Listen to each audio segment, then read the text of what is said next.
Alors, salut Réa. Alors, j'aurais dit, tu es le producteur d'Histoire Crépue. Pour celles et ceux qui ne seraient pas forcément familiers avec Histoire Crépue, est-ce que tu peux juste nous le présenter rapidement ? Ouais, alors Histoire Crépue, c'est un média qui parle d'histoire coloniale et d'antiracisme en France. Ça a été créé en 2020 par Sunboy.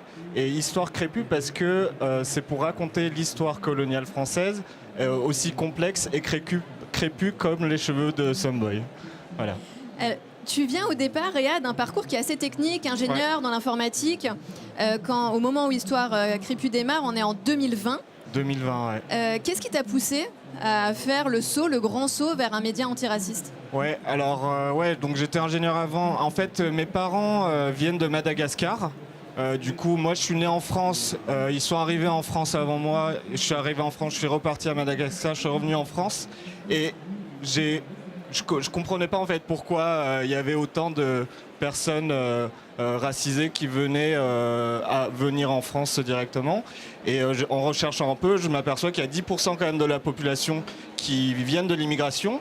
Et je me suis dit, donc j'ai tapé sur internet pourquoi. Je suis tombé sur une des vidéos de Sunboy qui raconte l'histoire de Galénie et de Madagascar, qui explique du coup la colonisation à cet endroit-là. Et je me suis dit que c'était un endroit qui n'était pas très raconté dans les médias français, dans les documentaires et tout. Et c'était pour moi un moyen de repartager cette histoire-là, qui est importante à être écoutée pour pouvoir faire avancer un peu les débats sur le racisme ici. Oui, et ce qui est important, c'est de pouvoir raconter ces histoires par des voix non blanches. Exactement. Ouais, donc on essaye on fait en sorte d'avoir un grand panel de créatrices qui vont parler pour nous et par nous en fait. Aujourd'hui, jusqu'à 2025, il y avait Sunboy uniquement qui parlait devant la caméra, qui représentait Histoire Crépue. Aujourd'hui, on essaie d'agrandir ce panel-là en intégrant de nouvelles têtes pour montrer en fait aux médias que il n'y a pas qu'une voix qui peut porter cette voix-là d'antiracisme. Et même dans cette voix d'antiracisme-là, c'est aussi pour dire que tout le monde n'est pas d'accord et il faut qu'on puisse écouter ces voix-là. Ouais. 5 ans plus tard, comment est-ce que vous êtes passé d'un projet engagé à un média qui est aujourd'hui suivi par des centaines de milliers de personnes et qui plus est avec un modèle viable ?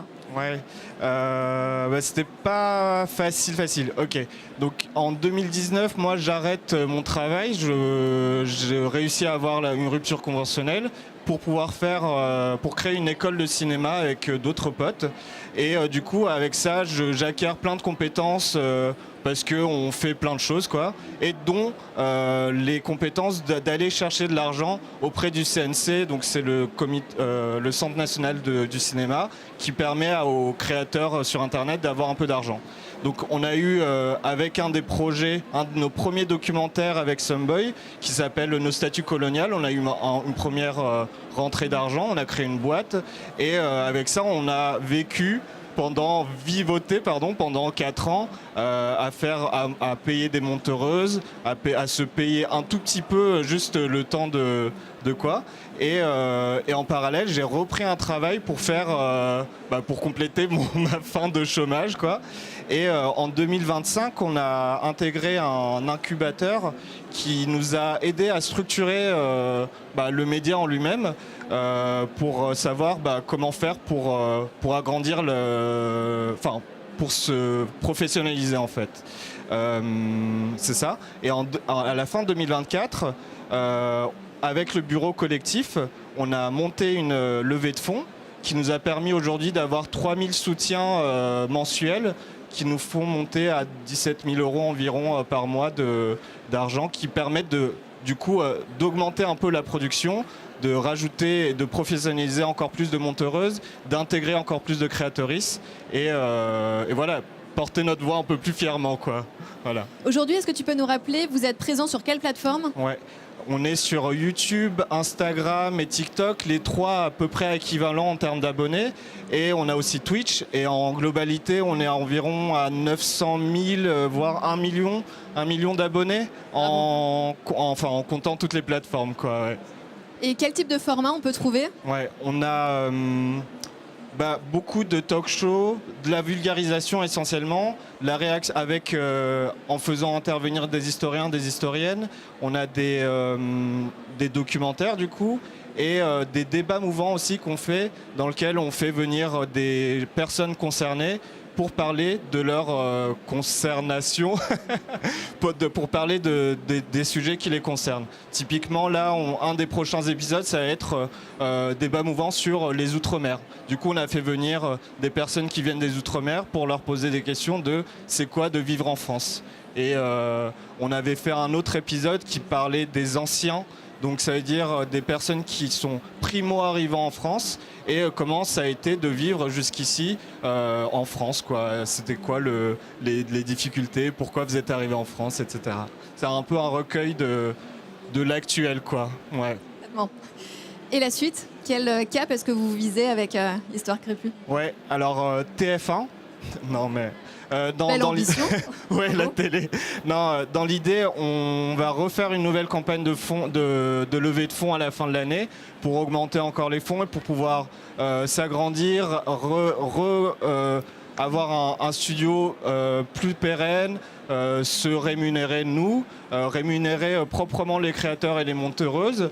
Et voilà, l'idée c'est d'arriver en 2027 en 2026 pardon, pendant les élections, avec un média assez fort pour que les politiques aient envie et besoin de passer par nous pour avoir et pour porter nos sujets, voix, hein. quoi, et porter nos sujets à nous. Ouais. Qui soient visibles dans les échanges, les débats. Ouais, c'est ça. C'est exactement ça. C'est qu'aujourd'hui, on parle beaucoup des personnes racisées, on parle de racisme, d'islamophobie, sans jamais faire intervenir les personnes concernées.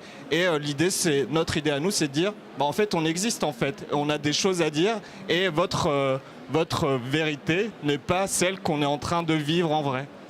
Tu me fais une super Oui. transition sur la dernière question. Justement, c'est quoi ta vision personnelle de la vérité ? Ouais, c'est un peu dans la suite de ce que je viens de dire, c'est l'idée que même si l'adversaire, je parle d'adversaire parce que c'est un peu un combat quand même contre l'extrême droite et contre les idées un peu contre la haine,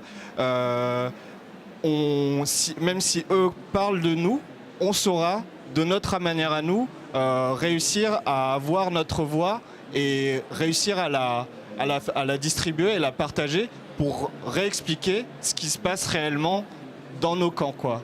Et en faisant ça, on pense qu'on va pouvoir faire avancer un peu le débat parce qu'il est un peu stérile aujourd'hui. Et puis remettre de la nuance. Ouais, mettre de la nuance et de la complexité dans tout ce qui est raconté.